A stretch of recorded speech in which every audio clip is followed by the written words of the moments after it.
Taurus cruise missile देने से साफ इनकार कर दिया है। हथियार जो रूस में घुसकर लंबी दूरी तक तबाही मचा सकता है, लेकिन यूक्रेन को अमेरिका से पैट्रियट मिसाइल मिलने वाली है। वैसे खबर यह है कि अमेरिका और नाटो देश अब यूक्रेन से मुंह मोड़ रहे हैं, क्योंकि यूक्रेन को ट्रंप की मिसाइल भी मुफ्त में नहीं मिलेगी। वहीं दूसरी तरफ ट्रंप ने पुतिन के सामने भी एक डेडलाइन रख दी है। क्या है पूरा मामला, देख लीजिए इस रिपोर्ट में।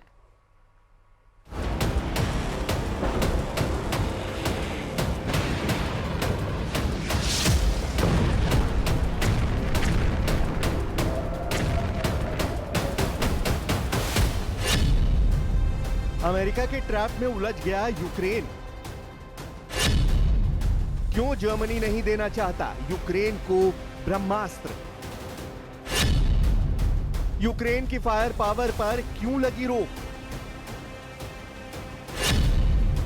क्या जेलेंस्की के साथ नेटो सिर्फ दिखावा कर रहा है?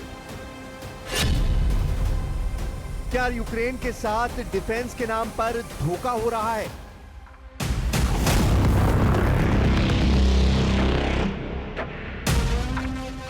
इस कहानी को समझने से पहले अमेरिका से आई एक खबर को समझते हैं। खबर यह है कि यूक्रेन पर लगातार हमलों के बाद अमेरिकी राष्ट्रपति डोनाल्ड ट्रंप रूस के राष्ट्रपति व्लादिमीर पुतिन पर बुरी तरह भड़क गए।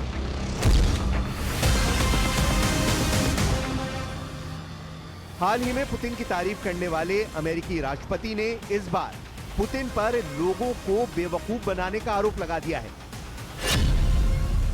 अमेरिकी राष्ट्रपति ने कहा, मैं ये नहीं कहना चाहता कि वो हथियारे हैं, लेकिन वो बहुत कठोर शख्स हैं। ये पिछले कुछ सालों में साबित हो गया है। उन्होंने कई लोगों को बेवकूफ बनाया है।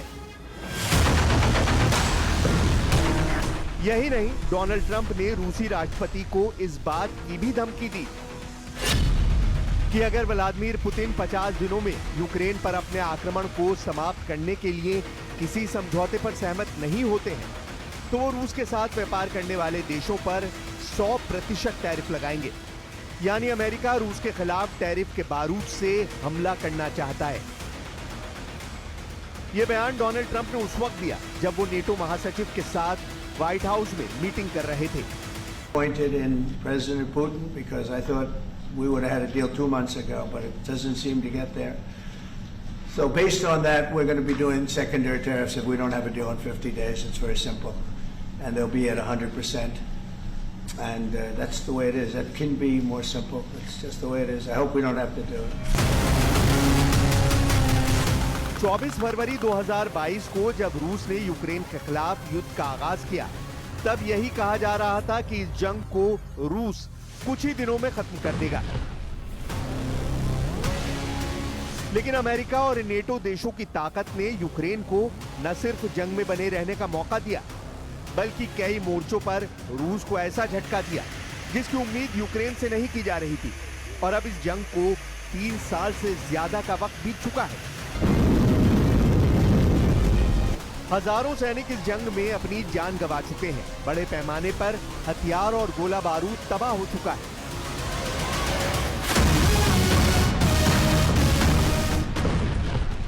इसके बावजूद ये जंग अभी भी जारी है। यूक्रेन की जमीन रूस के ड्रोन हमलों से धधक रही है।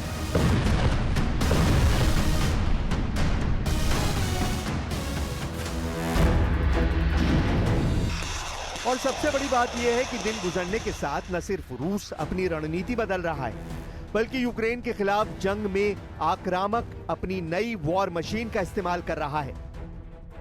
यही वजह है कि यूक्रेन को इस वक्त एक ऐसे हथियार की जरूरत है जो लंबी दूरी तक मार कर सके। लेकिन खबर के मुताबिक जर्मनी ने यूक्रेन को ऐसा ही हथियार देने से साफ मना कर दिया है। इस वेपन का नाम है टॉरस क्रूज मिसाइल। जर्मनी का टॉरस मिसाइल एक बेहद घातक मिसाइल है।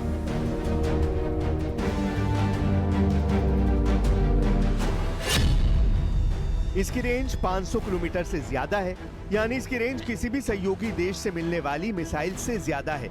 ये कम ऊंचाई पर उड़ने की क्षमता रखती है और लक्ष्य को सटीक भेदने वाली तकनीक से लैस है।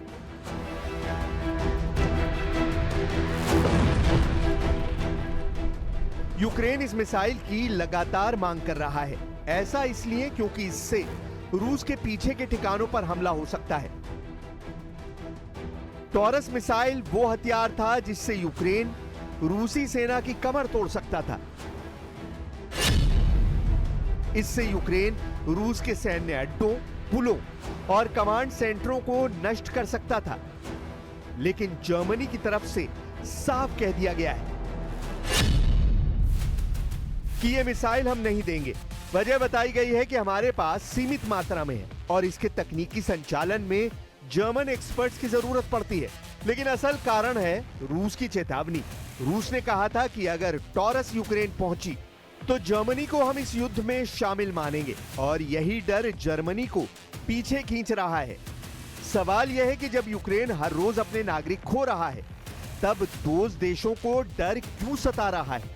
क्या ये डर सिर्फ रूस से है या फिर अमेरिका और नेटो की उस गुप्त नीति से जिसके तहत यूक्रेन को सिर्फ सीमित मदद मिलनी है?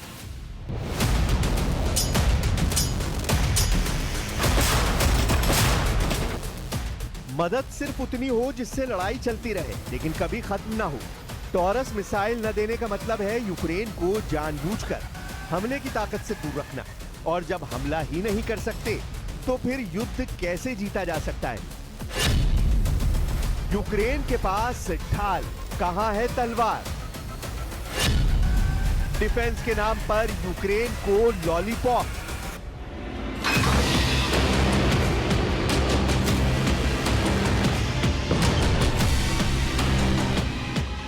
यूक्रेन को रूस के हमलों से बचाने के लिए सिर्फ ढाल दी जा रही है, यानी वो हथियार जो हमलों को रोक तो सकते हैं, जवाब नहीं दे सकते, जिसकी इस वक्त यूक्रेन को सख्त जरूरत है। लेकिन जर्मनी की तरफ से मिसाइलों की कमी का हवाला दिया जा रहा है। हालांकि यूक्रेन की मदद के नाम पर जर्मनी अमेरिका से खरीदे गए पेट्रियट एयर डिफेंस सिस्टम की आपूर्ति यूक्रेन को करेगा। पेट्रियट सिस्टम का मुख्य मकसद हवाई खतरों जैसे दुश्मन के विमानों, ड्रोन, क्रूज मिसाइलों और बैलिस्टिक मिसाइलों को नष्ट करना है। यह कम दूरी की बैलिस्टिक मिसाइलों और कुछ हाइपरसोनिक मिसाइलों जैसे रूस की किंजल मिसाइलों को रोकने में सक्षम है। यानी सच्चाई यह है कि ये केवल हवाई हमलों से बचने वाला कवच है। इससे रूस पर कोई दबाव नहीं बनता। यूक्रेन का संघर्ष अब ऐसा हो गया है जैसे कोई तलवार लिए दुश्मन के सामने खड़ा हो और उसके हाथ में बस ढाल हो। अमेरिका की रणनीति असल में यही है, हम तुम्हें ताकत नहीं देंगे, सिर्फ बचे रहने लायक हथियार देंगे। इसका मतलब है यूक्रेन पर हमला करने वालों के पास खुली छूट है, लेकिन यूक्रेन के जवाब देने की क्षमता सीमित है। अमेरिका और नेटो का रवैया बताता है कि वो जंग लड़वाना तो चाहते हैं पर खत्म नहीं होने देना।